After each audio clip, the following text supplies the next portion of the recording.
नमस्कार दर्शक बंधु मु अनिल देहरी गोट फार्म डीजीएफ को आपण समस्त स्वागत। ये आमर गोटे छेली बात मारुला आज 5-6 दिन हो गलानी सी टोटाली भल होनी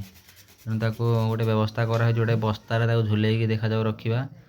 बात जो हवा द्वारा तार पछ गोड़ दुईटी कम करनी सेमती पारालीसिस गोड़ दुईटी अकामी हो जाए सेमती कमजोरिया हो जाए गोड़ दुईटी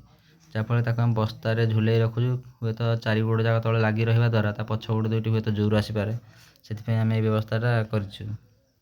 देखा जाऊ कौन हो सक्सेस हो जाए कि नहीं देखा जाऊ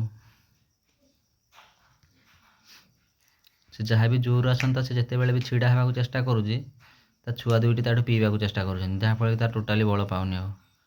से फास्ट जिते जो दिन बात मारला से दिन ठीक ठाक थिला तथापि जी भी थिला तापर चलाचली करूला हल्कार कि छुआ दुईटी पी पीवा चेष्टा कर बेसी बल भांगी जाऊँ तार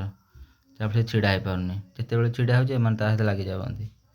तेणु से गोटे बस्तार झुले व्यवस्था आम कर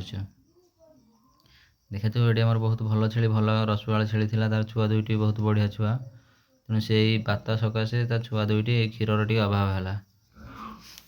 तेणु से क्षीर पी पारना सफिसीयंट ता माँ भी टी दुर्बल अच्छी से छुआ गुड़िका भी टी दुर्बल हो गले क्षीर अभाव देखा जो ये आइडियाटा आम सिलु भाई देती आम एठार भेटनारी जी आसुँच से कही कि एमती एमती कर देखा जाऊ कौन हो निरोक्सिन दिहूँ सहित ट्रिबिभेट भी दिहूँ तथापि किसी इम्प्रूव न होबार डेली मिकोभेट दिहूँ 20-20 ml तथापि किसी कम करनी देखा जाऊ ये चेष्टा कौन चली 4 गोड़ जाक तले लगी रहा द्वारा हूँ तो पछ गोड़ जोर आसो। जय जगन्नाथ, जय जवान, जय किसान।